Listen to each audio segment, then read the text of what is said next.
Hey guys, my name is Gabby. I am a music photographer, and today I'm going to be talking about how to get into music photography even if you have no experience at all. Maybe you love going to concerts, maybe you are a photographer already, but you just haven't taken the dive into specifically doing concert and music photography.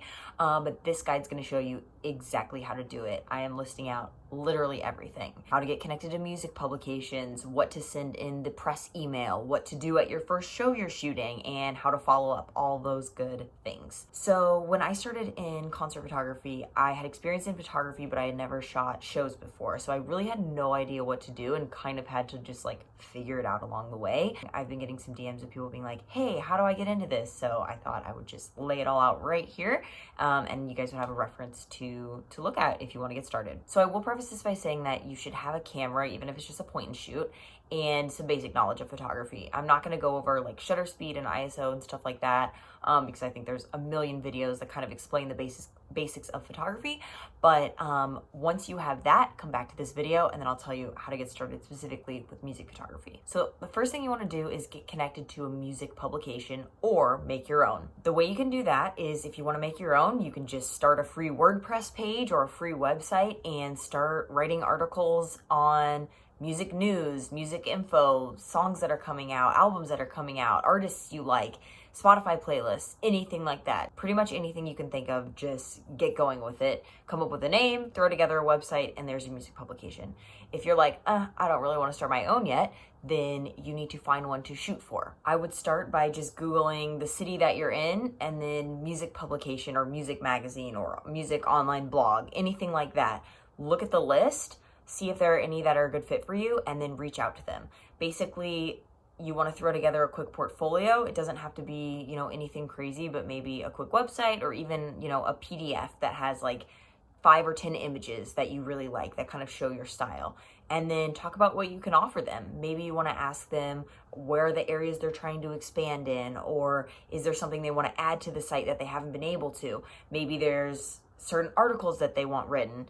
Figure out how you can provide value to them, and then they're gonna want you to be on the team. Ways you can do that would be writing articles for them, interviewing up and coming artists, interviewing local artists in your city, doing portrait shoots or photo shoots related to the magazine or to artists. Again, any way that you can help them out, they're gonna be super appreciative for that. Also, I'll note that you can shoot for multiple magazines. So, even if you email and connect with a bunch of different ones, there's no rule that you have to work with just one. You can have a couple people that you're building networks and relationships with.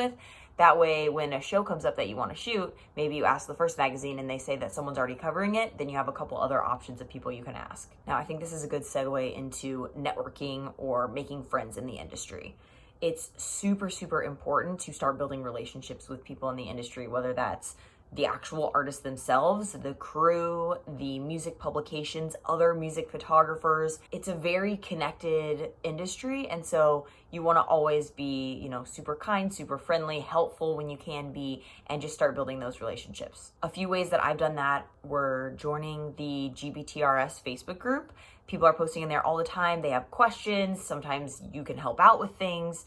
That's a great one. Even simply commenting on photographers you love or artists you love Instagram posts or their Instagram stories, really engaging with their photos, saying photos that you like, anything like that is a great way to start becoming friends with people. I think Twitter is a huge resource that sometimes people don't realize.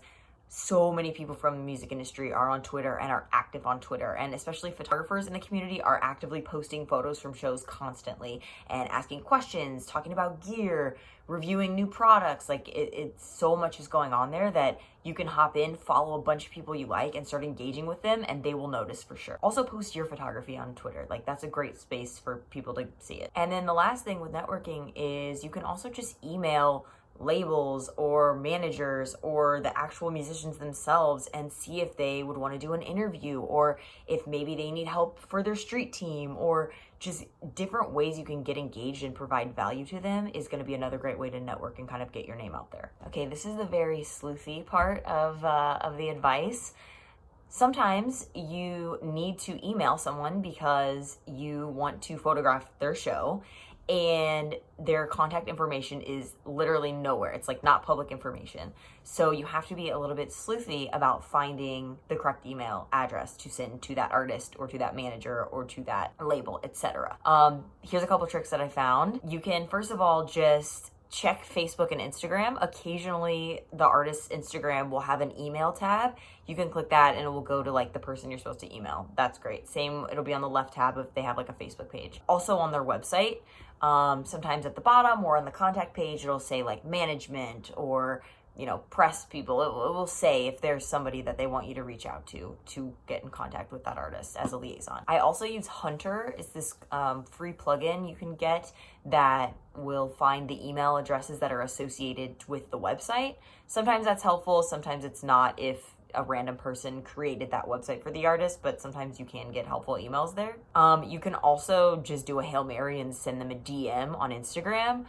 If you're gonna do that, make it sound super professional though. Don't be like, hey, what's up? I wanna shoot your show. I would just say, hey, my magazine is trying to, you know, reach your manager or reach your publicist to get a press pass for an upcoming show. What's the best contact information that I can reach out to them? And occasionally they'll respond.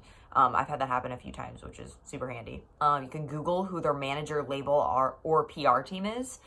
Like, you know, Glass Animals manager. And then, you know, sometimes it comes up, sometimes it's public knowledge, sometimes it's kind of more gray, and then you can try to find that person's email. And then also you can ask the publication you're shooting for. So maybe they have some connections, or maybe they have a press list from their own connections that they would actually know the right person to contact for who you're trying to find. Okay, so assuming that the headlining artist that you really want to shoot, maybe you can't find their email, maybe they haven't responded to you, maybe they just said no, like we don't have that many photo passes available, but you really want to get into the room, like you want to shoot them any way possible. Here's a couple other ways to get into the room that still might get you a chance at shooting them, even if they directly reject you.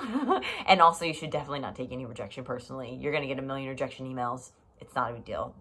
Don't take it personally. Don't cry about it.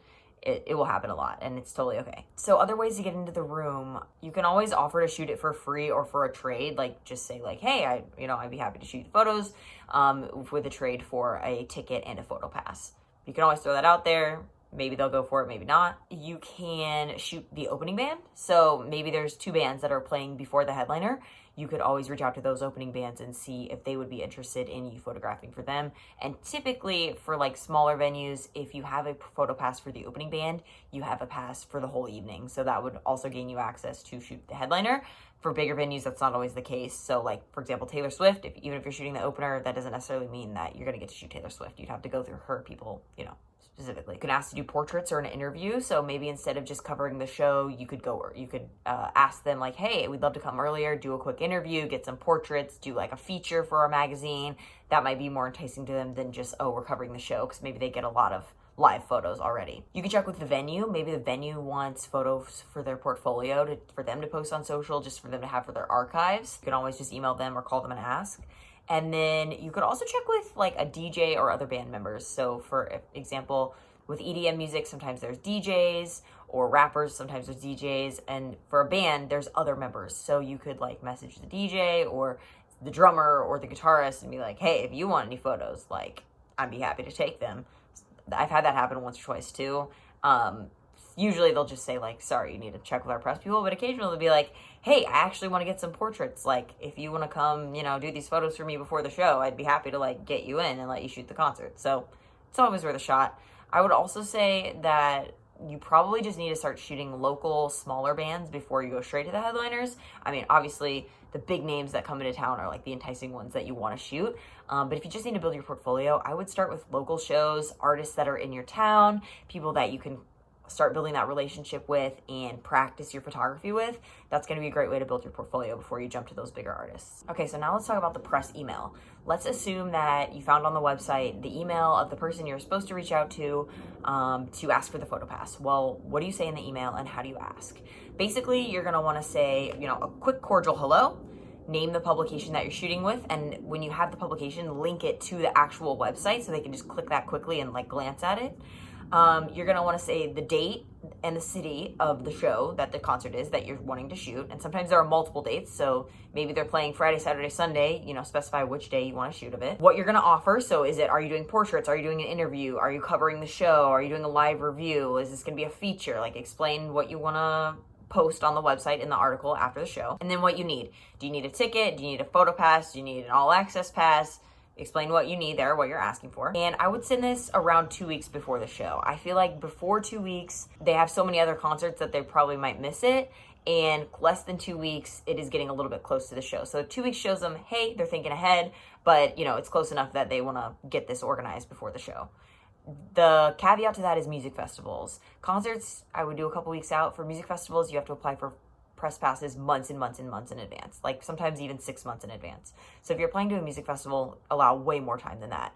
You might even find out for a festival if you got approved or denied a month before the festival. The timeline is just a little bit different. I'll leave a template in the bottom for the email, but basically it would just say, here's an example. Good morning, my name is blank. I'm a staff photographer for blank publication. Give some details about the publication and link to it. We're emailing to request a photo pass to cover artist at venue on date in city. We would love to feature photos in a show review on our website. Link to publication in your portfolio. Thank you so much for your time. Looking forward to hearing from you. Sincerely, your name. Easy as that, simple to the point. You don't need an 8-paragraph email. Tell them what you want. They're busy. They're going to say yes or no either way. So if they say no, be cordial anyways. If they don't even reply, I would follow up like one time maybe. I wouldn't follow up a bunch of times. If they don't respond when you follow up, you're probably not going to get it. Bummer, but that's the way it goes sometimes. Don't take it personally. But if they respond and say no, just be super cordial. Thank you for the opportunity. Like, I'd love to stay connected. That can be a great way to start building that relationship. And you never know, maybe they'll have another artist or another show that will work out in the future. If they say yes, you want to confirm who your day of contact is for the show, just in case there's any issues at the box office. I've had this happen a handful of times. It's very annoying when you get to the box office and they've said, hey, we want you to shoot the show. You're on the list. You're all set. And then you show up and they're like, sorry, we don't see your name on the list. And then you're like, oh, crap.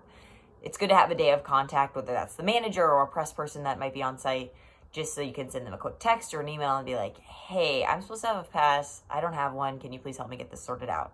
That will save you a huge headache later. And then when you shoot the show, obviously you want to show up with plenty of time. Allow more time than you need because parking's probably going to be a pain. You might have an issue at the box office where your name's not there. You have to wait for 30 minutes to get that sorted out. And then you also, if you haven't shot at that venue before, you want to go early just to figure out where the entrance to the photo pit is. Sometimes it's on stage right, sometimes it's on stage left. Sometimes they're going to say, oh, you can only shoot, from front of house or from this other spot. So go get all that figured out so you're not stressed during the show, especially if you only get the first 3 songs. You don't have a lot of time. So you want to have all that set beforehand. Make sure your gear's all ready, fully charged, clean memory cards, all that stuff. Head to the box office, pick up your credential, shoot super dope photos. It'll probably be, the general standard is the first 3 songs, or if it's an EDM show, the first 15 minutes.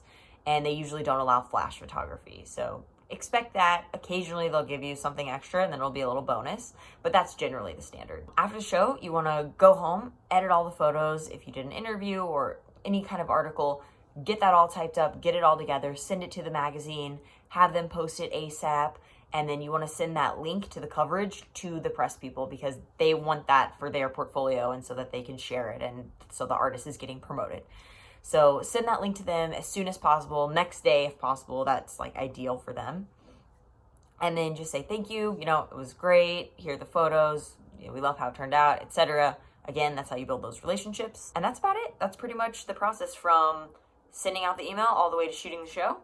And you basically just want to repeat those steps until you feel like you have a portfolio that's kind of built out enough that you feel comfortable to start charging. And then you can start charging local artists, start kind of making your way in the industry. So I hope that was helpful. That's my quick guide on how to get started in the music industry, specifically with like music photography. If you have any specific questions, feel free to reach out to me. I'm happy to answer them. And good luck shooting your shows.